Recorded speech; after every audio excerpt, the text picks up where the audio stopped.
कांग्रेस नेता शशि थरूर के पाकिस्तान मंच पर दिए गए विवादित बयान के बाद बीजेपी हमलावर हो गई है। बीजेपी प्रवक्ता संबित पात्रा ने कहा कि कांग्रेस ने भारत का मजाक बनाया और खराब नजरिए से दिखाने की कोशिश की है। पात्रा ने कहा कि राहुल गांधी पाकिस्तान और चीन में हीरो बन चुके हैं। मगर जो भी शशि थरूर जी ने कहा है, उन्होंने भारत का न केवल मजाक बनाया है, भारत को एक बहुत ही खराब परिदृश्य में और बहुत ही इन डिम लाइट डिमीन्ड इंडिया, एक तरह से भारत को एक बहुत खराब दृश्य से दिखाने की कोशिश शशि थरूर जी ने की है। लेह में केंद्रीय गृह राज्य मंत्री जी किशन रेड्डी ने फारूक अब्दुल्ला पर जमकर हमला बोला। उन्होंने अब्दुल्ला पर सवाल उठाते हुए कहा कि फारूक अब्दुल्ला पीडीपी और कांग्रेस चीन के समर्थन से अनुच्छेद 370 को फिर से बहाल करने की बात कर रहे हैं। इसके लिए वे चीन का सहयोग लेने की बात कह रहे हैं। कांग्रेस पार्टी का नेता चिदंबरम कल बिहार में पाटना में घोषणा किया है, कांग्रेस पार्टी सत्ता में आए तो हम आर्टिकल 370 हटाएंगे। जो लेह लद्दाख का यूटी है, यूटी भी हटाकर फिर इस आर्टिकल 370 को लागू करेंगे। नेशनल कॉन्फ्रेंस का नेता फारूक अब्दुल्ला जी 11 दिन पहले एक स्टेटमेंट दिया है। क्या दिया है आप लोग पढ़े होंगे।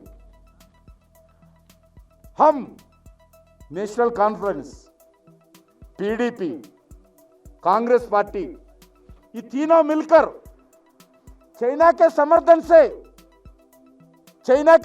से आर्टिकल 370 फिर लागू करेंगे।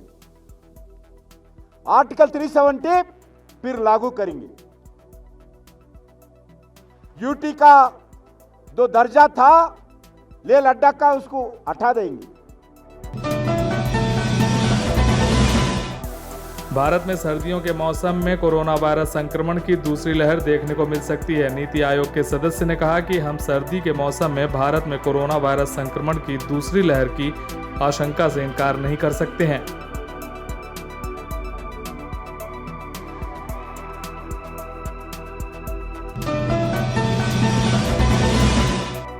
भारतीय नौसेना ने ब्रह्मोस सुपरसोनिक क्रूज मिसाइल का सफल परीक्षण किया है। यह टेस्ट स्वदेशी स्टील्थ विध्वंसक आईएनएस चेन्नई से किया गया। इस दौरान मिसाइल ने अरब सागर में मौजूद अपने लक्ष्य को सफलतापूर्वक हिट किया।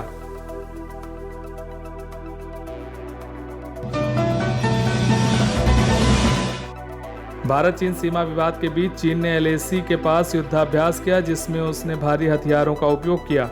जानकारी के मुताबिक इस युद्धाभ्यास में चीन ने 90% नए हथियारों का इस्तेमाल किया है।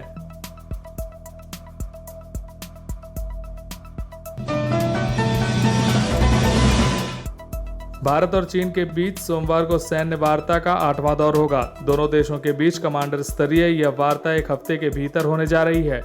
इससे पहले 12 अक्टूबर को हुई 7वें दौर की बातचीत में भारत ने चीन के सामने कई प्रस्ताव रखे थे, जिन पर अमल करने का फैसला चीन पर छोड़ा गया था।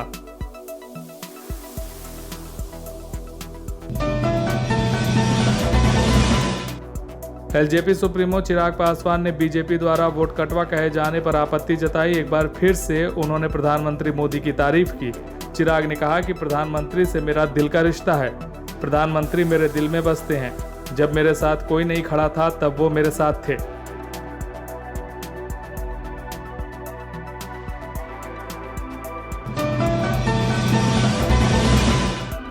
पश्चिम बंगाल में पुलिस हिरासत में बीजेपी नेता की संदिग्ध मौत के मामले में राजनीति गर्मा गई है।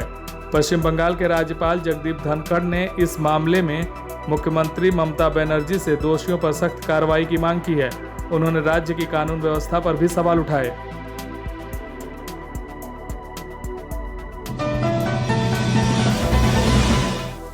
बलिया गोलीकांड का मुख्य आरोपी धीरेन्द्र सिंह गिरफ्तार हो चुका है। यूपी एसटीएफ की टीम ने उसे लखनऊ से गिरफ्तार किया है। आरोपी धीरेन्द्र सिंह के परिवार ने सीबीआई जांच और सभी का नार्को टेस्ट कराए जाने की मांग की है।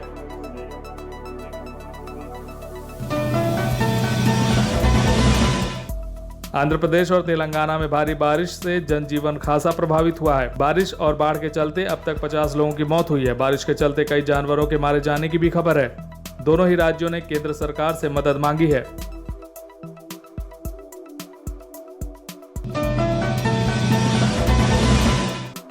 रेलवे ने त्योहारों को देखते हुए 38 स्पेशल ट्रेनें चलाने की घोषणा की है। इन स्पेशल ट्रेनों में कुछ को पूजा स्पेशल ट्रेन के नाम से, जबकि कुछ ट्रेनों को फेस्टिवल स्पेशल ट्रेनों के नाम से चलाया जा रहा है।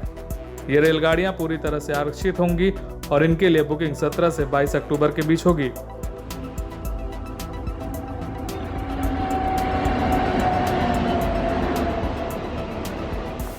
देश और दुनिया से जुड़ी सभी प्रमुख खबरों के लिए हमारे चैनल को सब्सक्राइब करें और लेटेस्ट वीडियो पाने के लिए बेल आइकन को जरूर दबाएं। साथ ही हमारे वीडियो को लाइक और शेयर करना ना भूलें।